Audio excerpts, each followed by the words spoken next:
Please welcome Sarah Klassen.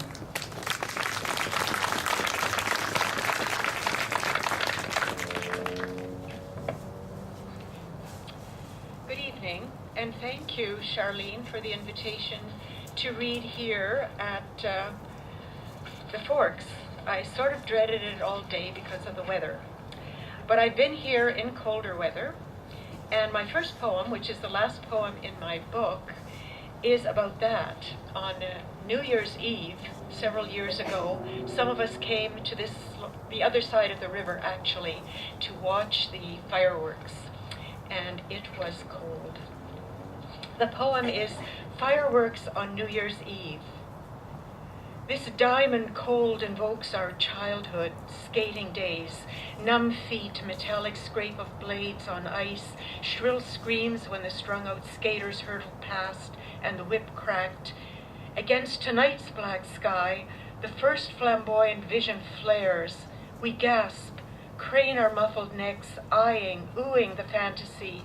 The brittle darkness dissipates, replaced by a burst of spiraling begonias, resplendent roses, gold dahlias, birds of the winter paradise. The blossoming gives way to incandescence, red, white, blue, extravaganzas to inflame the ardent heart. Beneath our feet, the snow, a crumpled, grungy bed sheet. The narrow street, a crunch of tires, ice tunnel of exhaust. And we, no longer children, shiver, done with fiery sky, done with the bone-deep cold. We want a warm car, a warm room, a table set for all of us. We want a new year, yes, but want it without fanfare. Let it come into our slender lives with muted music, mellow candlelight. Before our clocks flip over at the stroke of midnight, bring us wine and let us sip contentment. Before we sleep, give us to taste the bread of peace.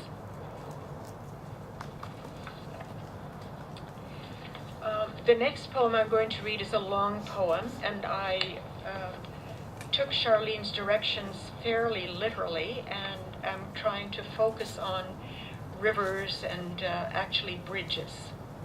So I have the long poem about bridges and the number of smaller segments.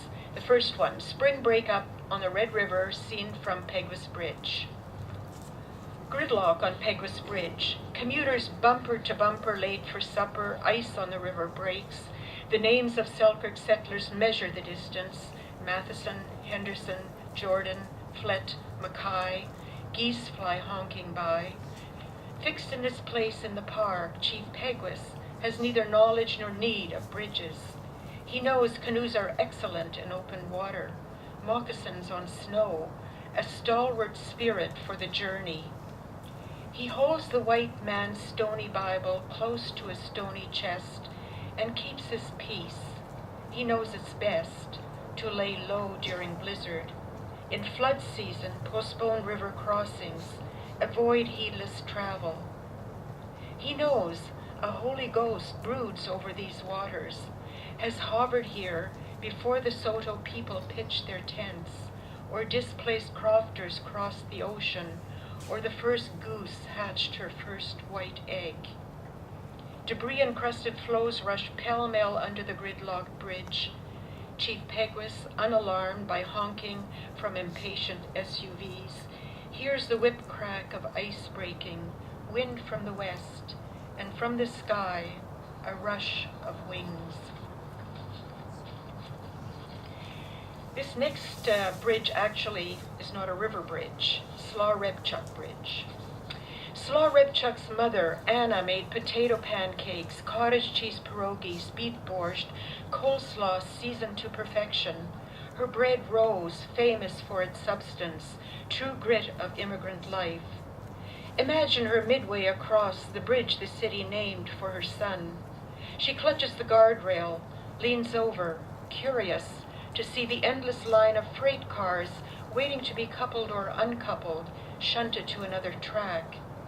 Imagine all the traveling she's done, fraught journey over land and sea from Poland to the yellow Manitoba prairie. Such distances are not the essence of her musings, nor does she count bridges crossed, bridges burned. It's the road she's trudged from hope to resignation, from diligence to possibility of peace, she ponders, yearning to say, I have arrived. She doesn't shrink from the last untraveled stretch.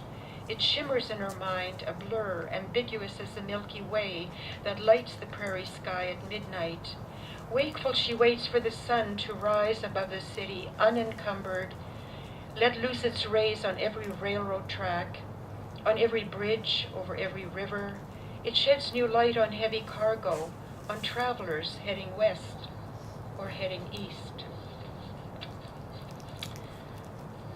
The Disraeli Bridge, on the way to a performance of Brahms' German Requiem. Winter, and you're wary of the slick bridge spanning the river, arching over ramshackle warehouses on Sutherland. Terse office towers, oncoming headlights loom, portents out of purple darkness. Snow begins to fall, a benediction. You think of consolations left behind. Cat on the blue chair licking her fur, purring beside the telephone. Check-up stories, the unfinished crossword puzzle. You almost couldn't find the tickets to the concert. Fuzzy Walmart scarf, car keys. Now you navigate as if convinced harm hovers at each intersection. Brahms' Requiem was first performed late 19th century. The composer, having pondered Hebrew scriptures, gospel stories, revelation, having felt creation's pulse, its yearning, heard in his blood the oboe, violin, and harp, and found himself inspired to skip the customary Dies Irae. When you have found your place, you may find in this composer's curious omission comfort. And coming home from the concert, it has stopped snowing. The bird of peace has folded immaculate wings around the tarnished city.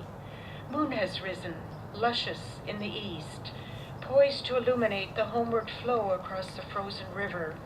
Tranquility, like snow or sorrow, finds an entrance, floats through the dark like music from a requiem. The haloed street lights sing, and you hum quietly along. It's not yet midnight, days are lengthening. The cat, purring and purified, waits for you beside the telephone. And I'll close with coming back to this place. Convergence. Creator stands in the sacred place where waters from the west and waters from the south converge and flow north. For generations, people gathered here, tented, launched their boats, built fires. What more can be done, Creator wonders, here where skateboarders leap and land, unhelmeted, unharmed. Baseball fans scream joy, hoot rage. A freight train rattles across a bridge. The stranded queen waves regally. Creator stares at the immense museum rising at this junction. Is this the time for blessing, jubilation? Should budget worries overtake congratulation? Creator shifts uneasily, breathes deeply. How peacefully the people gather here. How beautiful the orange evening sky. A sudden gust of prairie wind troubles the muddy water. Thank you.